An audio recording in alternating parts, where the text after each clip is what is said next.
It's just a huge honor for me to be podcast interviewing Ali Jhaver all the way from Houston, Texas. I asked him to be on the show. He didn't ask me.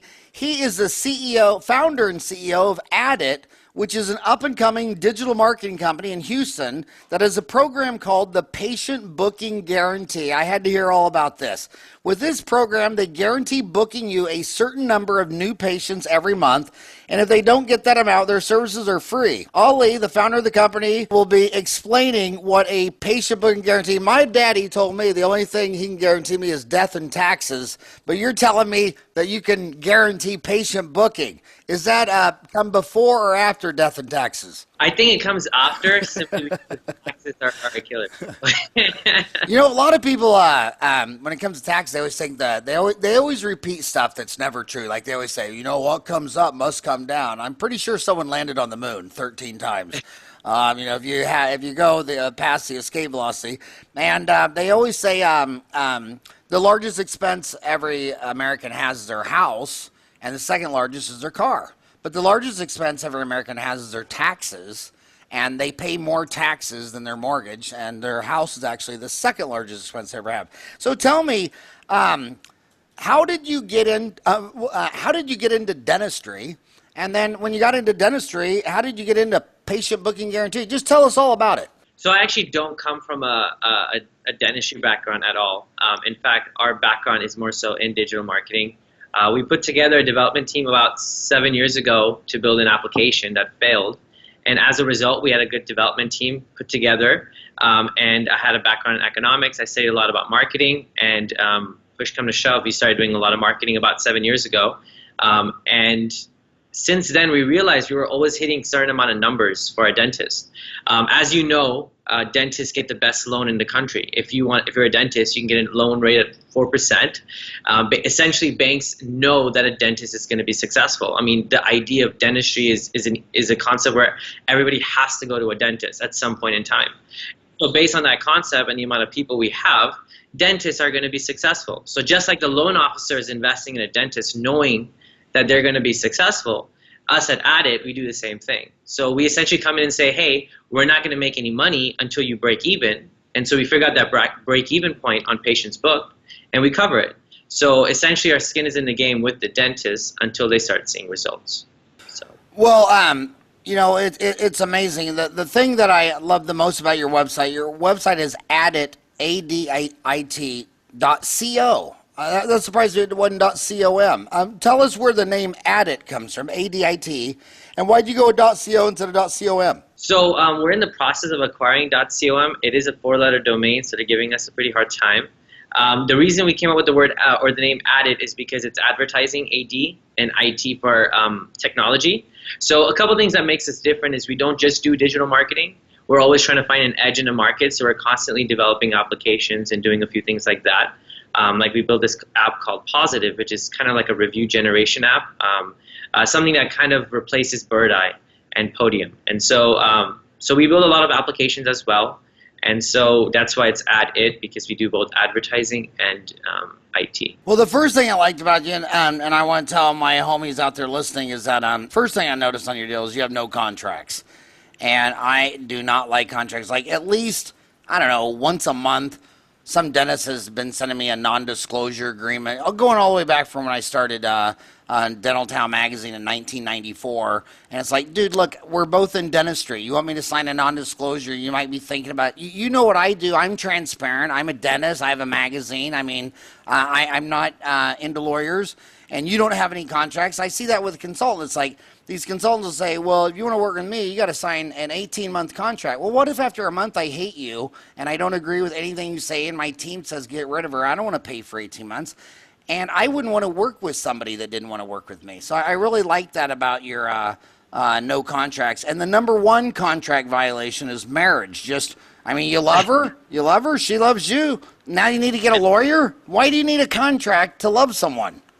And that does come before taxes, death and taxes, for sure. And, So, but Just so I can add a point there, we don't have any contracts, and not only that, but we offer a 30-day free trial. Most dentists are so used to being in trouble or having a bad experience with digital marketing companies, especially like SEO companies and PPC. And so some of the things that makes us different is that we not only have no contracts, but we have a 30-day free trial, so you can try it out for free. And on top of that, some of the things that makes us really different is that we don't exactly come in and say, hey, this is where you rank on Google. These are the clicks you got. These are the call, amount of calls you got. We come on strictly just list out the patients who book an appointment from our program. So we give them a list of patients who book an appointment. They take that list and they tally it with their actual patients. And if they hit their quota, then they pay us our fees. You said so many profound things there, but the first thing you said is you threw out a slang word. You said PPC, and my homies study root canals and physics. What is PPC? Pay-per-click. Explain that. That's right. So right now, if you're a dentist, for example, and you look up dentist near me, what you're going to do is you're probably going to see 4 links at the top that say ad next to them in green. And those are essentially ads that Google allows you to run. If you run your ad there and someone clicks on that ad, you basically pay a specific amount for every click. So sometimes that click can cost you $2, sometimes it can cost you $40, just depending on how competitive it is and where you want to be placed. And so that's essentially what a pay-per-click ad is. Do most of your clients in the competitive urban areas, or do you have clients in rural areas of towns of 5,000, 10,000? So we do a lot of dental conferences from like the Midwinter to the GNYDM to Anaheim in California. So we meet a lot of dentists. And so as a result, we have dentists who are in New York, Manhattan, all the way to, we have a dentistry up in Leland. And so so we have people in Belvedere in Chicago or in Illinois, as well as, But those would be suburbs of Illinois, though. Those still be in metros. I mean, half of America lives in 147 metros, and the other half lives in 19,000 small towns and villages. Is your business mostly the half in urban? What I'm asking is, do people in a town of 5,000 do this type of stuff, or do they not need? I mean, I imagine if I lived in a town of 5,000, I would probably know at least 1,000 on a first name basis, and I couldn't imagine there'd be a business in that town I didn't know. So is it mostly an urban play, or is this even still rural? It's actually both. A lot of times, so like let's say you're in a rural area, a lot of times you're going to be pulling patients from a very, very big target radius. Not necessarily just from your town, but surrounding towns as well. So a lot of times when those people go online to look for dentists, and they do, you can leverage digital to target those people and draw them from the surrounding towns. So a dentist who wants to pull from a bigger target radius, especially from surrounding towns, will many times want to leverage digital because that's essentially where their patients are. Especially when you're using social media marketing, you want to let people know in surrounding towns that, hey, we exist over here, these are promotions we're running, this is what we do, et cetera, because you're trying to draw from a larger target radius. You know what? You know one story. You're the same age as my oldest son. My dental office is older than you. You're 28. My dental office is 30 years old. And over 30 years, I can't tell you how many, you're so right, how many dentists in small towns say, I had this one property, but then I decided to build an office, and I decided to put on the main road. And once I put on the main road, I started doing a lot of dentistry from adjacent towns. And guess what the most common feedback was? I live in this small town, 1,800. I go to church with this dentist. I don't want him to see me without my teeth. Right. I don't want to, I'm embarrassed. I don't want to talk to you every Sunday at church when you know that all my teeth are fake. And so, real estate is location, location, location. And you're saying that they're getting on searching digital in rural areas, going to adjacent towns. And I think a lot of it is embarrassment. And, or the one dentist in their small town has got a bad rep. So when you say $2 to $40 a click, dude, that's a huge variance. Is $2 in Parsons, Kansas, and $40 in Manhattan? Or is it different times of the day? Or how do you get that big of a variance? It actually depends. It just depends on your area. I mean, I have a dentist in literally New York, or at least in Jersey, right outside of New York, very dense area. They're spending I'd say about $8 to $12 a click. And I might have another dentist up in a rural area spending north of 25. So it just depends. Rather than focusing on what you pay per click at Adit, we try to focus on what we pay per patient booked. So we let the client know that, hey, it's our responsibility to figure out, how many patients you're booking. Don't worry about the cost per click. Let us go figure out how much it costs to acquire a patient. So at Adit, we're all about what we call CPA, cost per acquisition of a patient. So as long as we can keep the acquisition of a patient below $150, that dentist should be ready to get as many patients as possible. And so that's the idea.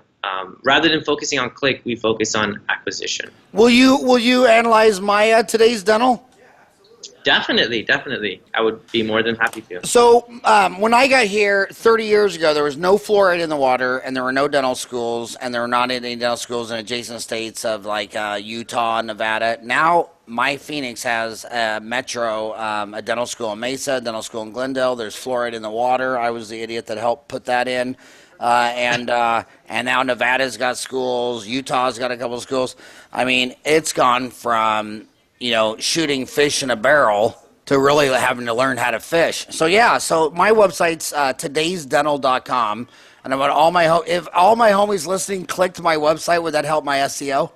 Yes, it would. It on two sides. If people look you up on Google, like they look up Today's Dental and they go to your website, it means that you have a lot of popularity search.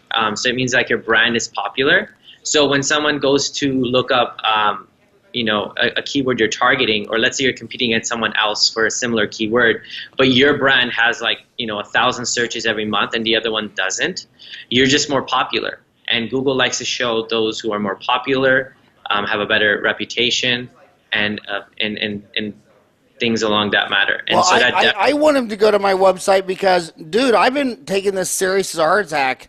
Hell, I got my MBA in 1998. I think my website is great. I'd like to have your feedback on it, but, I'm always going to dentist website because I get emailed all day long, and they have their website link, and it looks like the average website was bought at one of those Chicago Midwinter meetings 5 to 10 years ago. They walked by a booth, gave them their credit card. About a third of them don't even have a picture of the dentist. If they do have a picture of the dentist, it looks like a mugshot while he got arrested.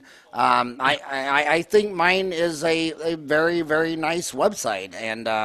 But anyway, so how can you follow a Google ad clicked to my dentist listening to you right now that a patient was scheduled in their office? How do you know if someone called their office and scheduled a patient for Ali Jhaver to come in for a new patient exam? And this is essentially the meat to our program, the main part. So what makes our program special is the technology behind it. So what we do is when someone comes to your website, depending on how they came. So let's say I looked up Today's Dental right now, and I went to your site, I would see your regular phone number. So if I called you to book an appointment, it would just come in regularly. However, if I went on Google and I typed in, dentist near me, or if I looked up, dentist and specifically your city, like if I typed in dentist Phoenix and I went to your site, then the number on your website would change based on how I came. So if I came in organically, or if I came in through an ad, the number would change. That number would forward to your regular line, so your front desk doesn't see the difference. It'd just be like a regular phone call. But then that way, we're able to see where the calls are coming from. To take it a step further, we listen to those calls, make sure that the patient books an appointment. If they don't book an appointment, then we don't count that phone call or that patient. But the moment they book an appointment, then we write down the patient's name and give it to you. That way you know, hey, not only did I book this patient, but this is where the patient came from. And so that's kind of what makes our program so special, is we actually go in and actually listen to the conversations and write down the names of the patients who book an appointment. Of course, we track the forms as well. When someone clicks book an appointment, they actually fill out the form and book an appointment. Just about that's what everybody tracks as well. And so we track that as well. And so, but essentially every month we're not telling you, hey, this is where you rank on Google. We are telling you these things, but we're first focusing on, hey, these are the patients you booked this month. This is how many patients you booked last month, and this is how you're improving. And so that's what our whole program is predicated on. So how much does this service cost? It ranges. We are not the cheapest guy on the block. We do a really good service, so we usually range between about $600 up to a very high amount, depending on how much you're expending. So we have customers who are paying us north of $10,000, but they're spending so much money on on advertising, and they have multiple different methods. And so it just depends. Though we have a very cost-effective program for your average dentist where they can spend a few $100s and see the results. Is most of your premium clients that spend the most money orthodontists versus general dentists, since their new patient is a $6,500 ortho case? Actually, my favorite dentists are the specialists. Like in Texas, I don't know if you know, but like all on fours go for a lot of money. And so our clients who spend the most money are usually those who target all on fours, implant dentures, full mouth reconstruction, implant dentists, these kinds of keyword dental implants near me. These keywords are worth a lot of money to some dentists, and there's so many people searching it that usually if you have a dentistry that does that along with braces and Invisalign, they're spending a lot of money.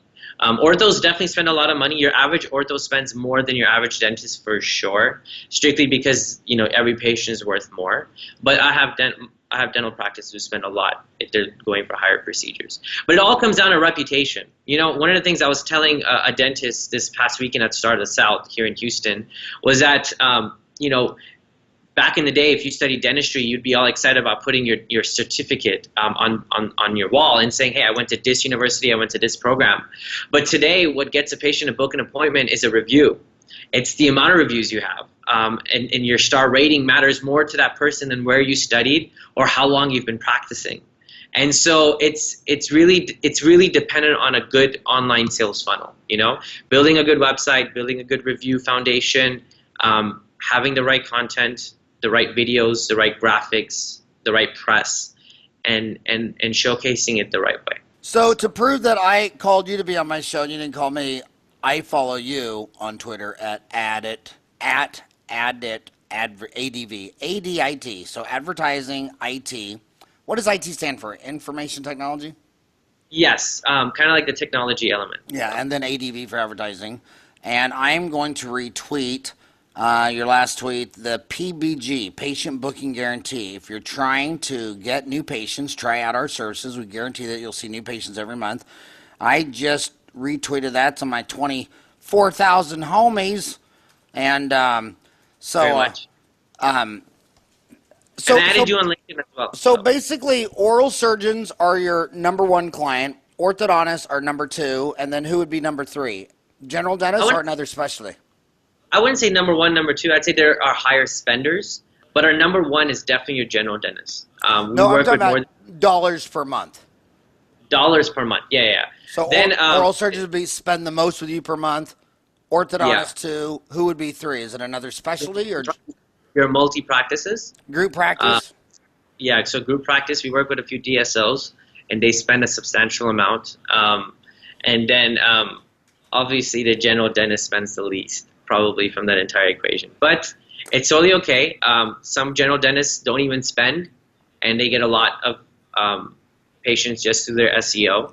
And so it just varies based on.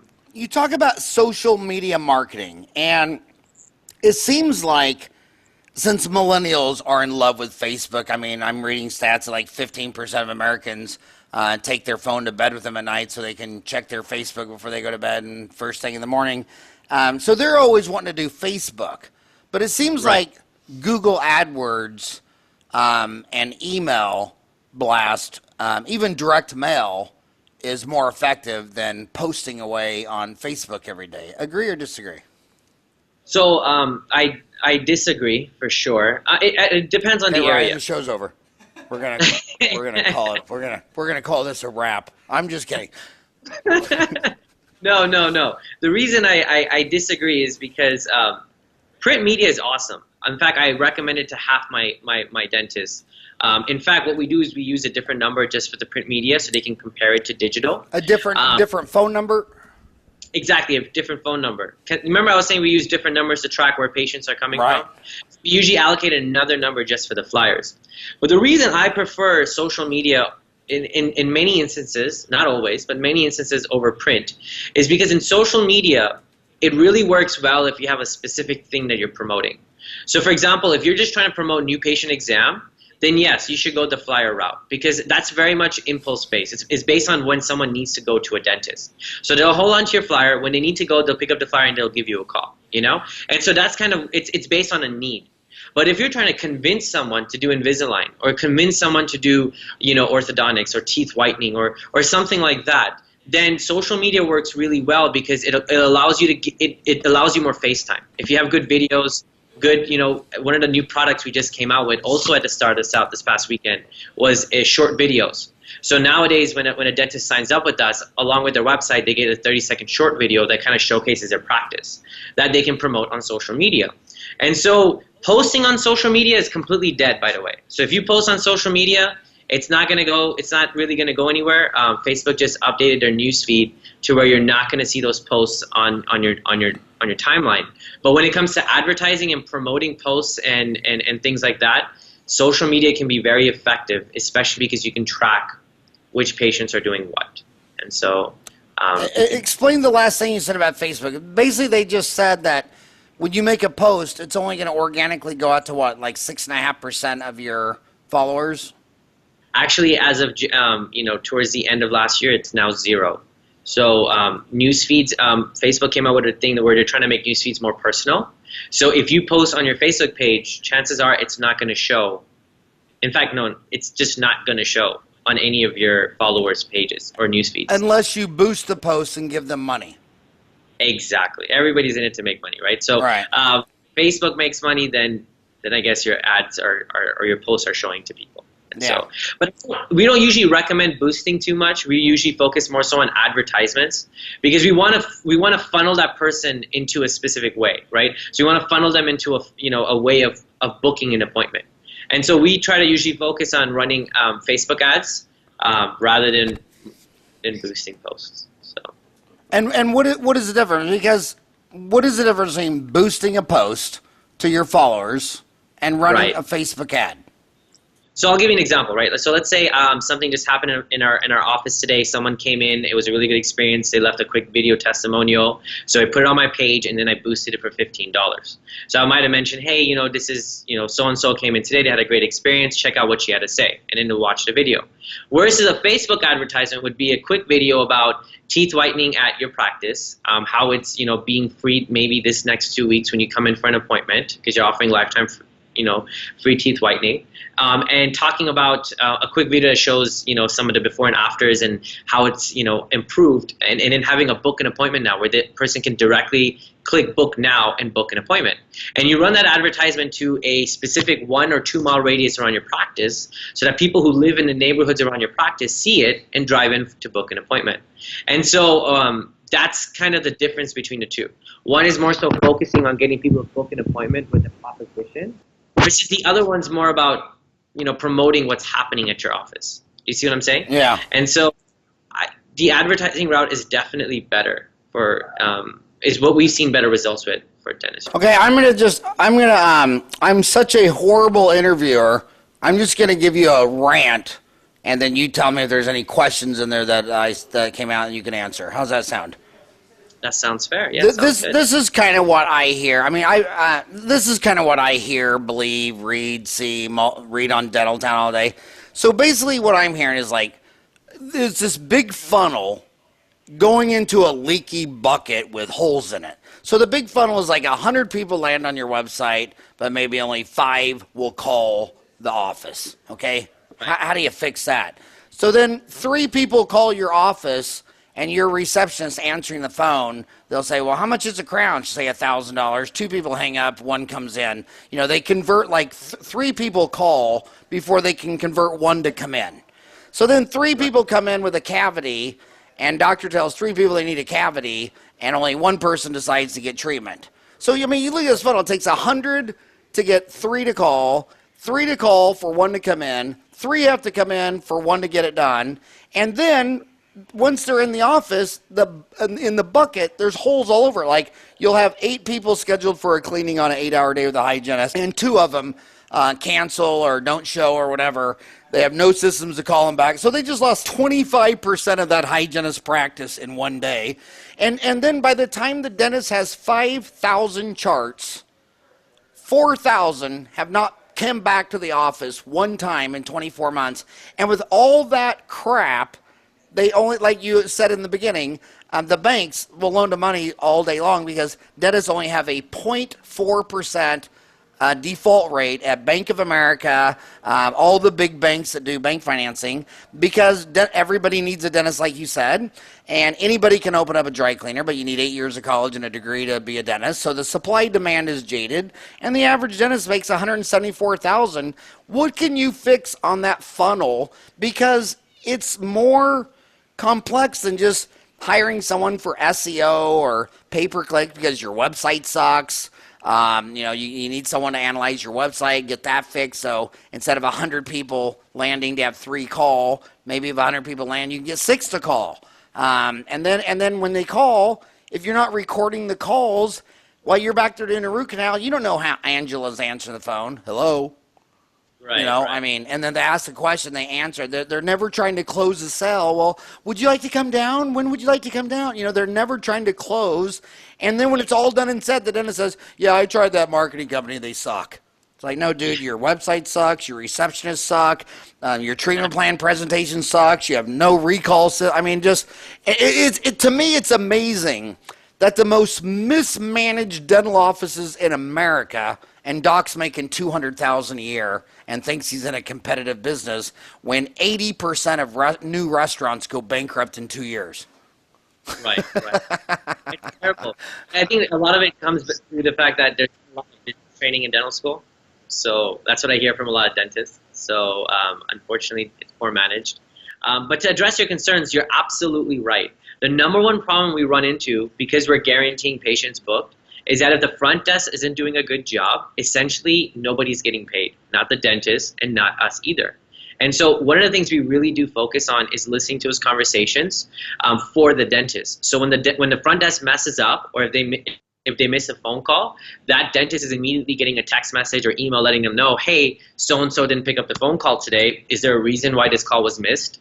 And then not only that, but if the phone call is not answered properly, where they're diagnosing on the phone, mentioning the wrong promotions, not pushing to get the patient to book an appointment, then we also send that recording to the dentist via email or text and let them know, hey, listen to this conversation. Can you please talk to your front desk about doing X, Y, and Z? We also help dentists out sometimes with giving them a script. So that way the front desk can follow an idea of, hey, this is how we should answer the phone call. This is how we should do it. So essentially a big part of what we do, digitally speaking, is also helping the front desk sell that patient, or not just sell, but close that patient into an acquisition. When it comes to the lead funnel, you're absolutely right. It's a big funnel of 100 people, it drops to 5, and then one person books an appointment. That's why we don't bog the doctor down with, hey, we got 100 people to your website this month, or hey, we had 10 phone calls this month. And that's exactly why we come in and say, hey, we got you this many patients booked. Because we let us figure out that whole funnel and all the holes along that funnel, and let our digital team, which is proficient in that, go and deal with that, and just let the doctor deal with the amount of patients that are actually booked via our marketing. That way they're not dealing with that whole pipeline, that whole funnel, all the holes along the way, and all of that. A lot of my homies, they're dentists. They dream about silver diamine fluoride on a pulpotomy, so they don't really know what the funnel is. Describe what the funnel is when the average general dentist calls you. What does that funnel look like? Describe it, explain that. And then after you fix it up, what are you doing to it, and what does it look like after you work on that funnel? So like, for example, let's take your website, for example, right? So today's dental looks amazing. It looks good. A website like this doesn't actually require any work. Maybe a little bit more about you. It looks great. You have videos, you have everything there. Maybe we can add a book and appointment form here and there, and it'll be great. And so what we would do is, let's say you came to us and said, hey, Ali, I want you to do our marketing. And so, what do we do and how do we do it? So what we would do is, on your website, we would just add a book and appointment form. I do have a book online. I have Open Dental, and so it has a click into my Open Dental website where you can schedule online. And I've been having patients do that. But did you not find it?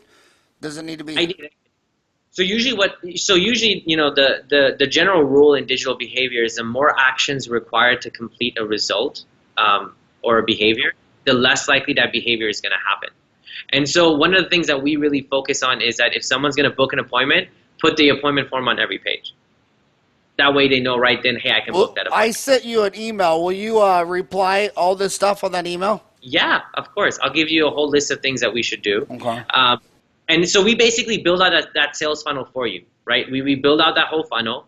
And then all the doctor has to do is they usually get an email when the appointment is booked, and they get the email in their inbox to let them know, hey, this person booked an appointment for this time. And so that's really our goal. Our goal is strictly, besides just giving the doctor a patient list and letting our team handle the entire funnel, all the holes associated to it and everything like that. And the dentist knows that that's essentially what's going to happen, and we're going to do the best job. Because do you give out your email on your podcast, or is that yeah, no. If my homie wants to email you, what is your email? My email directly is Ali, that's ALI, at adit.co. Oh, it bounced back because I put the com. Yeah, so it's Ali at adit.co. Okay. So you well, can I'm glad I did that mistake on the podcast, so my homies won't do it. Even after we talked about it, I did it. So basically, the point I'm trying to make to my homies listening is that you are holistic. You're not doing one thing. You're just not doing pay-per-click. You're just not doing it. You'll do website design, website development, reputation management, search engine optimization. I don't know what careers means. Pay-per-click advertising, strategic partners, social media. Oh, careers, that's for working for you. Social media marketing, mobile app development, get a report, video production. So do you think some dentists should actually build an app instead of just a shortcut to their online website? Or is that mobile app development for dentists, or is that other clients? No. So Adit does work with different verticals as well. Like we do a lot of medical, a lot of ERs, optometrists, lawyers, as well as stuff like that. We specialize in the online advertising process. So we don't just stick just to dental. But mobile app, I don't see it as too much of a focus for a dentist. Of course, you can build an app that gives your patients the ability to kind of message in for an appointment, especially for your current patients. Message in if they have any emergencies. Great for orthos because they have a lot of, a lot of times your child will have an issue with braces and you need to kind of book an appointment or come back. And so an app is a great idea, but it's not necessarily a necessity. In fact, I wouldn't recommend it either. I would more so focus on just going out and getting those new patients. So we do the whole website part. We help you build the online sales funnel. We help you with the SEO, showing up on Google, social media ads. We also help you with reputation management. So we have an application called Positive that sends out a text message to your patient after they leave the practice. So if you're in open dental, for example, the moment you mark that patient complete, they'll get a text message saying, hey, would you recommend us to your friends and family? If they say yes, they would recommend you, then it pushes them to Google, Facebook, or Yelp. And if they say no, I wouldn't recommend your service, it pushes them to a form that they can fill out, and it comes back to you via email. So you're essentially able to build those reviews on Google, Yelp, and Facebook. Because earlier, remember, I was telling you that your reviews matter more than anything else, period. And so that's essentially why we focus on building those reviews. So why do reviews matter? Oh, okay. Well, I want to ask, this is Dentistry Uncensored. I don't like to talk about anything everybody agrees on. I want to talk about the 400-pound ugly gorilla in the arena, and that is on Dental Town, every thread about Yelp is totally negative. I mean, it's like when people are talking about Google AdWords or Facebook, it's all a discussion. But man, when they talk about Yelp, there's a lot of upset dentists with Yelp. Do you hear that, or is that just... Well, Yelp has a very aggressive sales technique. So what happens with Yelp is that the moment they get you on the radar as a dentist that exists, they really want to convince you to advertise with them. So they're going to call you every day. If they get your mobile phone, it's pretty much over. And they're very aggressive in their sales regime. It's very crazy. And so that's a big reason why dentists don't like them. Second problem is that when you do advertise through Yelp, a lot of times you'll get clicks from people who are not necessarily looking for what you do. So let's say you come in as a dentistry and someone looks up Invisalign and you don't do Invisalign, or someone searches Invisalign and your practice shows. A lot of times dentists get calls on Yelp for people who are not necessarily interested. And the number one reason why everybody complains about Yelp is that once you have a negative review on Yelp, it's almost impossible to bury it. Yelp's algorithm for reviews is just about crazy. If I create an account and went and left a review for one of my clients, Yelp would probably not post it and filter it out. They have a very, very strong filtration process, which is why that you can always bet on them, having a good restaurant reviewed so well. And so that's essentially the three reasons why Yelp doesn't work so well. That's why we use Positive to kind of, help the dentists get, reviews on Yelp from those customers who actually use Yelp. That way, they actually stick. And so that's kind of, but yeah, Yelp is definitely very, very difficult to work with. So you think reviews are the most important? By far. It matters more. It's more important than where you went to school. If a dentist said to you, Ollie, how do I get more reviews? And where would you want those reviews? Would you want them on Yelp, on Google, on Facebook? Where's the sweet spot? Where's the best return on investment? They're actually all three really good. In fact, if you go on Facebook and you look up a dentistry, as of very recently, you don't even see their posts. You just see the reviews first. So on the homepage of a Facebook page for a location, the homepage will show the reviews and not even their posts. And so it goes to show you that reviews is critical on all three mediums. Obviously, Yelp is nothing but reviews. The same thing goes for Facebook, and obviously Google matters a lot too. But for me, Google is the most important simply because that's where most patients are looking for a dentist. So the better your reviews, the more people are going to see who are actively looking for a dentist. Whereas if people on Facebook are not actively looking for a dentist, they might come across your Facebook page through an advertisement or by already going to your website. And the same thing goes for Yelp. So Yelp doesn't have as many people looking for a dentist on it, not nearly as much as Google. And so if I had to bet, I'd put my money on Google. You know what I've noticed in the last, just 2 years? Whenever, I always observe all the other monkeys around me and see what they're doing. And when they're on their smartphone, I'm always asking them, what app are you on? And then I'll say, what apps have you been on today or whatever. But their searches are switching to voice. I mean, they're hitting the, instead of typing stuff into Google, they're hitting that microphone button and doing it all voice-wise. Have you noticed that?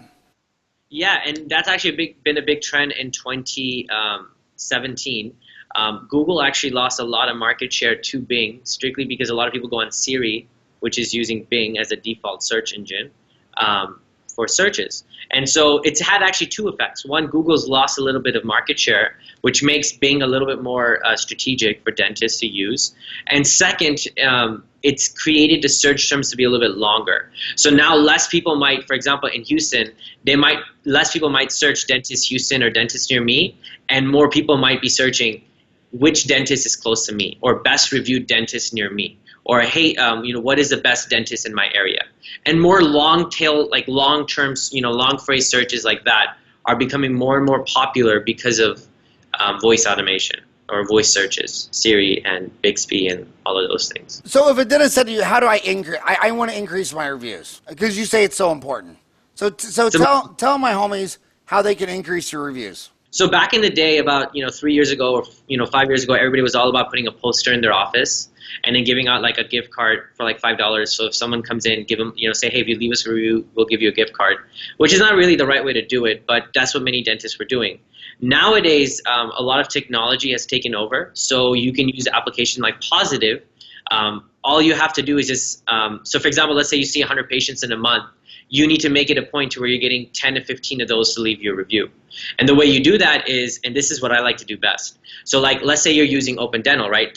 The moment the patient gets to your checkout counter, you mark that patient as complete in your system. So they'll get a text message right then and there while they're at your counter.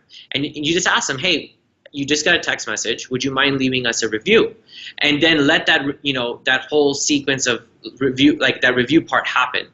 If you wait till the patient walks out of the practice, it's pretty much over. And the reason is because now they have all these distractions around them, like, taking the dog out, going to the library, grocery shopping, all these kinds of things where they're like, okay, they get the text message, they're like, okay, I'll do this later. And so rather you should be focused more so on getting that person to leave a review, that patient to leave a review while they're still at your practice by using technologies like Positive, which sends them a text message and gets the whole sequence going on their mobile phone. Is that what you use, Positive? Exactly, Positive. It's spelled Pozative. It's our application. You can actually get to it from our website. You made Positive? Exactly. So Positive is our application. And so we built it out. If you go to our website, it's actually on the menu. And again, it's spelled Pozative.com. And the menu, to everyone listening who's over 50, is that 3 horizontal things that looks like a Big Mac. I just learned, I was always on websites wondering, I can't even find anything. And then I just found out like 6 months ago that freaking hamburger Big Mac thing is the menu. So it says about us, case studies, services, PBG, contact, positive. There it is. So the two programs we're talking about today is the PBG, which is a patient booking guarantee program. And then the second application, in the application we use with that is Positive, POZATIVE.com. Okay, POZATIVE. And the first one is PBG, Patient Booking Guarantee. I would not have gone with that. I think most Americans prefer a PBJ, peanut butter and jelly. I'd try to find that guarantee. What word could you switch a guarantee with? Starts with a J. Peanut butter and jelly, dude. I gotta tell you, this is too much information for your ears, Ollie. But I'm 55, so I just had to have my second colonoscopy Thursday. And then when I got home, they texted me to leave a review, and my first thought was, I don't know if I want to leave a review for the whole city that I just had a colonoscopy. I mean, I just thought it was weird. I mean, I just I don't know. So yeah, it's definitely difficult to get a review for them because they are definitely dealing with that. Yeah, I bet it's very hard for erectile dysfunction doctors to get reviews. I bet not very many men say, yeah, he was a great experience. But anyway, so Positive and peanut butter and good. Peanut butter and grape jelly. That's what you ought to call it. Peanut butter and grape jelly. See, I'm trying to give them a mnemonic device to remember. So patient booking guarantee and Positive. Now, are these two separate fees, or is this part of the same company, or what? So what we do is whenever we build any new tech or any new ideas, it's always for our clients for free.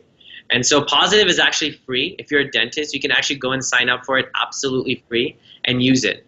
You can sign up online, sync your Google and Facebook account, and you can use it completely free. There is a premium version after if you want to use more than 50 text messages a month. So let's say you want to send out more than 50 text message invites for a review every month, then there's a premium version. But that premium version is free when you sign up for the patient booking guarantee. Otherwise, you can pay for it on Positive. But Positive is free, so you can sign up and use it completely free. So today, if you wanted to log in right now and send me a text message about, Dental Town and your Facebook page to get a review, you could literally log in right now, create an account, sync it, and send me a text message within 10 minutes. So a lot of the podcast people are young. I mean, it blows my mind. I always say, please send me an email, howard@dentaltown.com, and tell me your name, where you're from, what country. About 5% are trying to get in dental school. A quarter are in dental school. The vast majority are under 30. And about once a week now, someone's saying, hey, you keep saying everyone's under 30. Just got an email last night. I said, dude, I'm as old as you, and I'm from Alaska. But a lot of these young kids they ask on Dental Town, I'm just going by the questions they ask on Dental Town under marketing and social media, and they say, should their practice name be their name? If you were going to open up a dental office, would you be Ali Jhaver Dental, or would you be Houston Cosmetic Invisalign Dentist? I would go with the name. I wouldn't do Houston Cosmetic and Invisalign Dentist. I'd do something that I can brand behind. So, like, for example, I really like a name for one of my dentists here in town. They're called Bella Smiles. Her practice, I love that name for her. And so I like names. And the reason is a couple reasons. One, you're saying you like names, but not the person's name. Not the person's name. Sorry. Like a different name for a company. But explain why you don't like the person's name. Because everybody loves their own name. Absolutely. The reason I wouldn't go with your name is because I always think big. So if I want to practice around multiple dentists, right, and eventually move out and open up a second practice and a third practice and a fourth practice, then I need to have that flexibility. When you looked at the website, the first thing you said about my website is you said there should be more about me, right? Exactly. Yeah, yes. And that's why I didn't name it Howard Farran, and that's why I want me as the man on the website. I don't want thinking big. I called Today's Dental because it seemed like most people who wanted dentists wanted today, and that was the problem. Is they were afraid of the dentist, so I like the names like Gentle Dental. They were afraid of the cost, but I didn't want to be like Discount Dental. And but the last thing I wanted to do was sell me. I wanted to sell them to come to the office so you can scale, leverage, have associates. And so that's why I went with Today's Dental. So you say don't go with your own name because you got to think big. And then also I think it's a transfer problem. If you were Ali Jhaver for 50 years, and then I come and buy your practice for $1 million, I don't want to hear every day, well, I want to go to Ali. I mean, it's Ali Dental. Where's Ali? And it's like, okay, well, Exactly. it's now me. Yeah, and dentist is willing to pay more for your practice because it's not based on you. Right. And so that also helps as well. And definitely. It's easier for the person to transition, easier sell, more money as well on your buyout. And so definitely. So that's exactly why. I wouldn't do it based on name. I would definitely do it based on, so like for example, and a good reference is digital marketing companies. There's a lot of digital marketing companies that build around one person. But at our company, it's not built around me. We have a lot of people who are very smart. I mean, I'm not even the smartest person. I have much better people on my staff who understand digital better than I do. And so for them to be able to take Adit to that level, it can't be on my name. It needs to be on a company name. And so it's essentially the same thing. I need to, you want to build an organization and not necessarily just smart matters. I asked Ryan yesterday, I said, do you want me to buy you a smartphone? He goes, I don't want a smartphone. I want a smart dad. And I said, sorry, Ryan.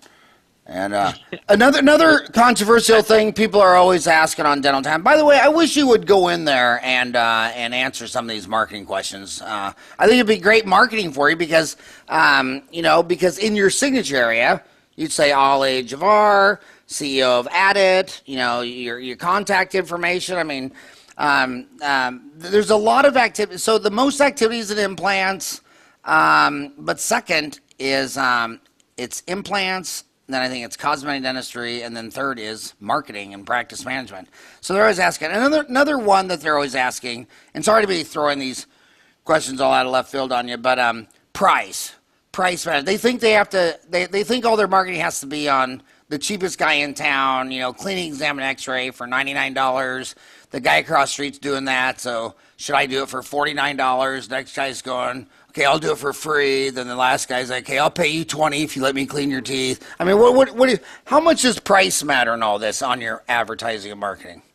It really depends on your demographic. So like in some areas, you'll be catering to a very insurance-based population, to where price doesn't really matter. So if you do go for price, you might even lose those patients. In other areas where you might be in a lower demographic area, a lot more cash patients, price is everything. Generally speaking, from the beginning of time when it comes to marketing, just traditional marketing till date, price has been a very big factor, right? Like, for example, when you see an advertisement by Domino's, half of it is focused on a $5 pizza. And so it's always focused around a price promotion because it needs to give that person something to move on. When someone sees your advertisements, price promotions is what gets people to actually make that move, which is what you want them to do. Price is very, very important. If you're running a new patient exam and you're running it for $90 and your competitor's running it for $30, you have to figure out either to drop the promotion and just focus on accepting all insurances, or you need a price match at $30. But there's no point in running a $90 promotion if someone's running it cheaper than you. And so you have to make a decision. You always have to have a competitive edge. So if you're trying to compete on price but you're not the cheapest, then you need to change your edge. If you are competing on price to draw the patient in and then live off treatments and other things, then you need to be aggressive on where you're priced.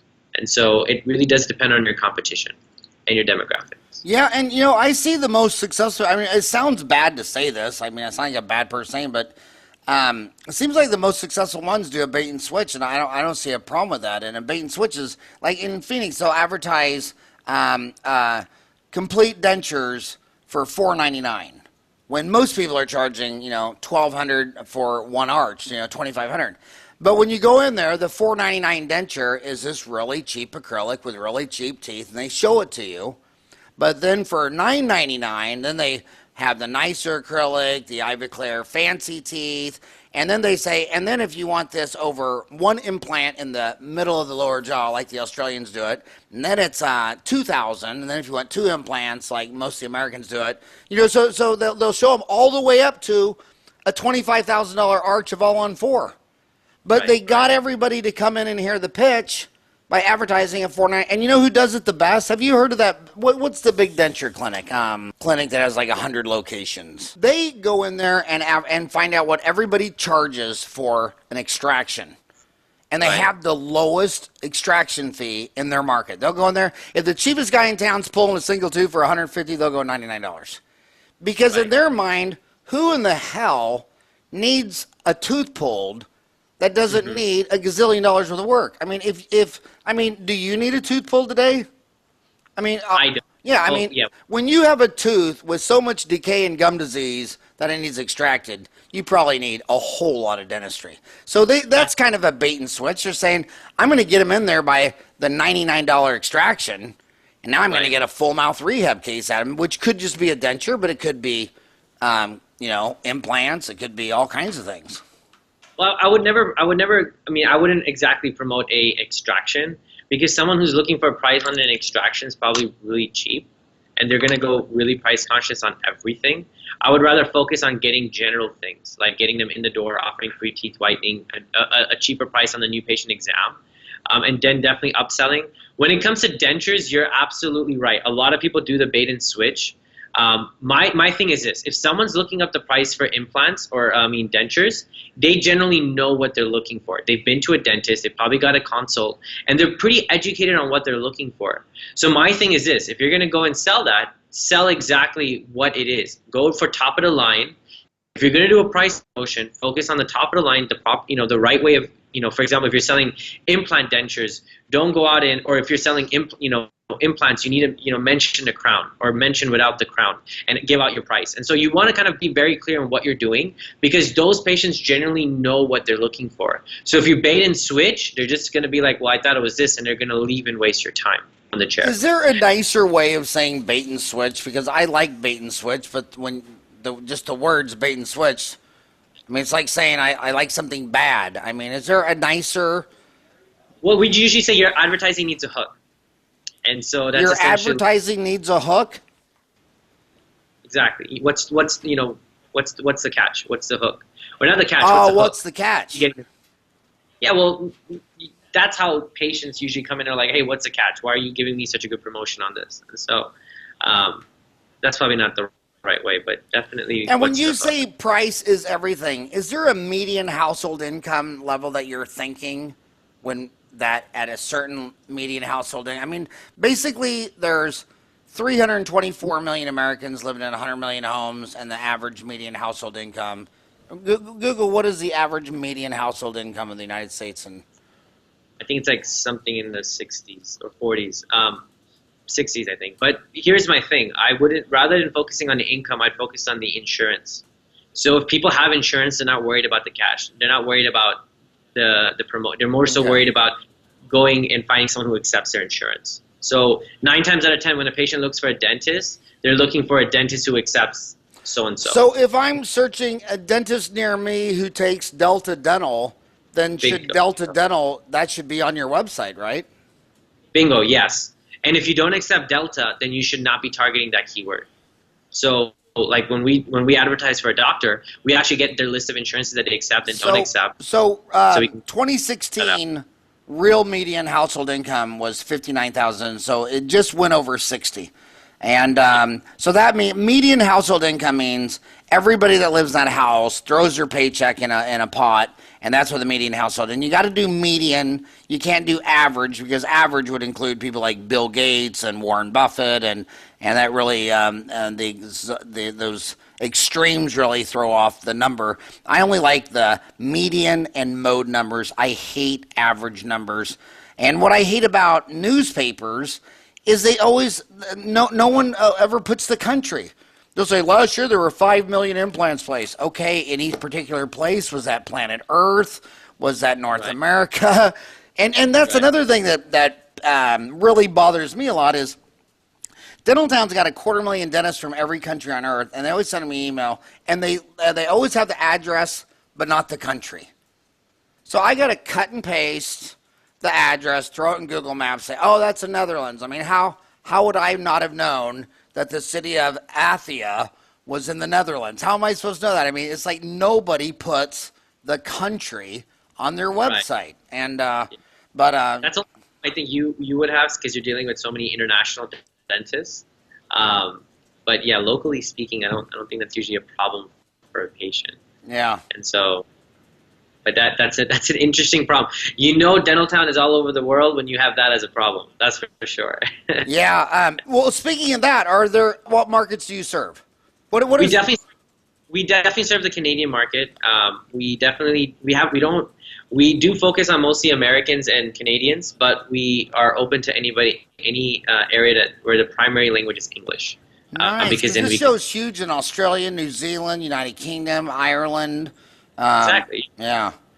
We have a few customers in England, so. Well, you know why this what you're doing. You know where I'd be focused on if I was you is the countries where advertising is illegal. Because when you go to countries like Hong Kong and Romania, where they have all these ancient rules, that there's no direct mail, there's no signage, and then the old man just thinks that the industry doesn't advertise. They don't realize there's a 30-year-old punk-ass kid across the street crushing it on Facebook and Instagram, and the old man's telling me, I don't know how he does it. And it's like, well, your advertising laws are specific. You can't have a sign. You can't have direct mail. You can't do all these things. But they were all written before the advent, pretty much the internet and smartphones and Facebook. And you get these young kids, and I've seen, so you ought to do, what you do is you ought to Google a list of all the countries where it's illegal for dentists to advertise where they speak English. And that's talk about a competitive advantage when all your peers think nobody is doing this and all the laws are against you, and then you're doing it all digital, and they're just that's Canada was like that, actually. What's that? A big part of Canada is still like that, actually. So you know how, in Canada, dentistries are very much based on you can't say, you can't market, you can't promote that you're better than someone else, and they have a lot of laws there for their, in their dentistry association. So as a result, a lot of dentists, especially in like areas like Winnipeg and other areas around the country, actually think advertising is illegal. So when our customers come out and market, they kill it because nobody else is doing anything.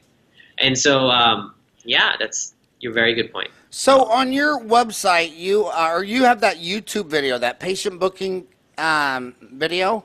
Do you want Ryan? Do you want Ryan to splice that in this interview? Yeah, that would be great.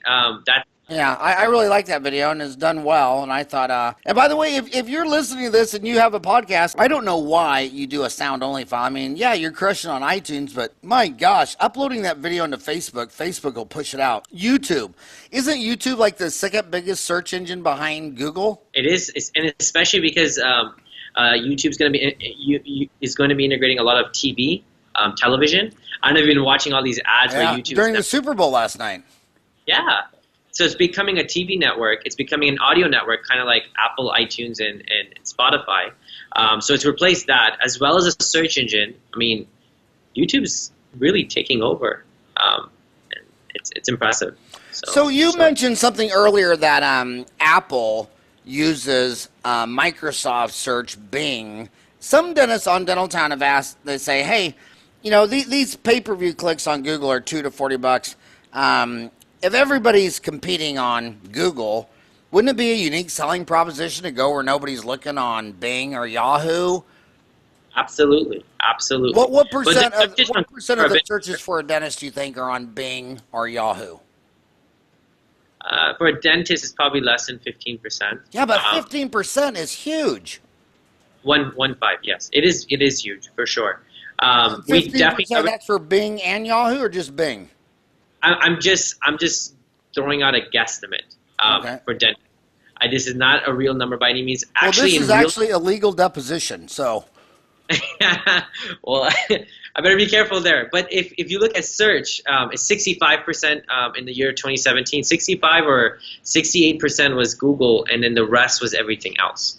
But for dentistry, from my experience in doing this, I'd say more than about 10 to 15% of searches are on Bing and Microsoft. And I wouldn't even make it, it's not that advantageous, but you're right, it's usually half the price. So if it's costing you a specific click on Google, it's probably costing you half of that on Bing and Yahoo. Now I want you to put on your psychiatrist, psychologist, therapist hat.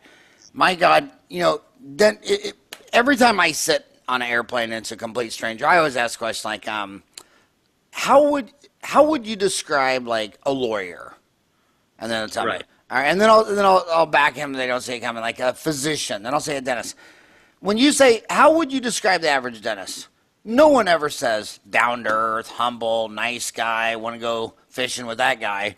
It's always arrogant, condescending, talks down, all that stuff like that. And so when they get a negative review, oh my God, on Dental Town, it's like they blow an aneurysm.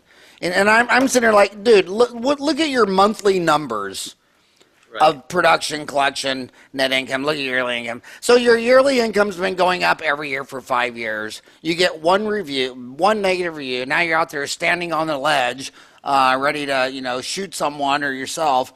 What would you tell a dentist when they call you up, bawling and crying and ready to throw in the towel because someone said that they weren't a god who walked on water? It's a numbers game at the end of the day. Right. You can't sit there and be upset about one patient. The only issue is that you probably had, 1,000 good, happy patients for that one upset patient. The problem is you're not leveraging the other 999 really happy patients. So if you get a negative review, I see it all the time. You just got to bury it. You got to go in and get another, 100 reviews that are great that bury that negative review. And it's just about making sure it's a business at the end of the day. Everybody can't be happy. If everybody's happy, it just usually means you're not growing or you're not seeing enough patients. It's almost impossible to make every patient absolutely happy with your service and you. And so you just have to leverage the numbers. You have to go and get all the happy ones to leave you a review. And that's why it's the same thing. You said if all your customers are happy, you're not growing. If you're not failing, you're not winning. I mean, most of these billionaires, Henry Ford, his first stab at a car, bankruptcy. So many of these, look at these venture capitalists. How many of the companies do they invest in go to complete zero?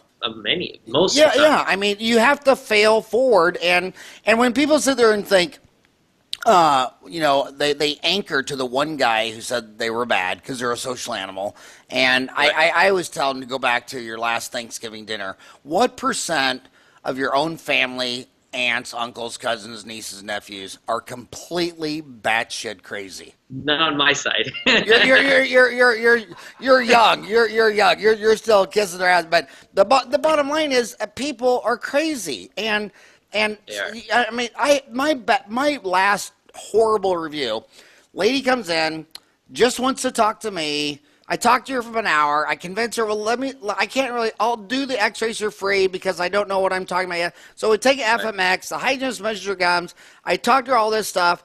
Then she says she basically wants it done for insurance only. I tell her that's illegal. I can't do that. She storms out all upset and then writes me an Ask review. She wasted an hour of my time, but she had the crazy eyes. And it didn't bother me because I was just happy I wasn't her. Obviously she has a lot of challenges, a lot of issues. And I'm sure anybody reading that's thinking, God, Howard, hey, that's a mean guy. But it's that's just life. A lot of people are crazy. In fact, I'm probably, Ollie, seriously, I'm probably the only normal person you'll ever meet in your entire life. Says every dentist, right? That's what's great about coming on my show. You finally get to meet the one normal person living on Earth. I cannot believe that we've already gone 5 minutes over. So is there anything that I wasn't smart enough to ask you that I should have asked you, or did we cover it all? No, we covered it pretty much all the way. Thank you so much again for having me on this podcast. And again, did you call me or did I call you? No, you called me. I called you, and it's I'm just really glad you came on the show. I think a lot of dentists, they really, really want more new patients, and this is going to be very interesting to them. And I also hope you go on. Look at this. This guy. This is today. The guy's writing about a Yelp review, and he says, by the way, you're positive. I did a search on Dental Town for positive, and there it is right there. It's on all those threads. All right, I better get in on that conversation. So they're already talking about you, and so basically, we covered it all. So what if my homies, what if they want to talk to you? What's the consultation fee? There is no consultation fee. You're more than welcome. And not only that, our services are free for the first 30 days. So just come on in. If you have any problems, concerns, if you need any advice, it's always free. We have our staff is very dedicated to, we love digital, so we love talking about it. If you ever need anything, feel free to reach out. You can check us out again at adit.co, adit.co, or you can give us a call. You can email me direct. What's that call number? 1-855-WHY-ADIT, that's WHYADIT. Or you can call our local line at 832-583-9783. So you can call us either way. And your email? And my email directly is ali@adit.co. That's ali@adit.co. Or you can email us in general at info@adit.co. So either way is fine. Yeah, and if you go to his website, he's got the at adit.co. Man, that's nice. That's sweet. 4 letters, adit, and then .co, 6 letters. That's sweet. They got nice contact information there. So last and final question, how long has it been since the hurricane in Houston? How long ago was that? It's been it hit us, I think, in October or September, actually. So, but been about 5 months. But the city's doing great. Don't get me wrong, there's still pockets that have been destroyed. I have a lot of friends whose complete first floor is completely, bare bones right now, and they're waiting for a tile guy and the sheetrock guy to come on in. But the city's bounced back. It's bouncing back pretty well, and so I'm happy. It was pretty bad for a lot of us in the office. You were born in Houston, weren't you? Yeah. I was born in Houston. I'd never seen that kind of rain in my life. Yeah. And so it was pretty crazy. We had one of those in obviously we're in the desert, nothing like it, but yeah, every once in a while the weather's weird. I lived out here 30 years, and it was when our niece's wedding. Remember the wedding? And we're in the desert, and it rained so hard that I actually went out on my street, laid down on my belly, and was paddling down the street. Wow. And then when I went to these creeks where, I've never seen water in them before or after, and it was just unbelievable. So just one of those once in 100-year storms, huh? They say once in 500 years. There were streets in Houston that were underwater by 20 feet. And that's pretty crazy. That is crazy. I'll tell you what, but seriously, the only reason this show is a success is because I'm able to get on rocking hot guests like you. Ali, thank you so much for giving my homies an hour of your time today, and I hope you have a rocking hot day. Likewise, thank you so much for having me. I really do appreciate it, Howard. By the way, if you're listening to this on iTunes, you're cheating yourself, because if you're on YouTube, you'd see 2 of the most handsome, bald beauties. We look like Michael Jordan and Charles Barkley. We are just the 2 most handsomest bald heads in all of dentistry. And to that, You got to get on the video. yeah, you got to check us out on YouTube. Have a rockin' hot day, Ali.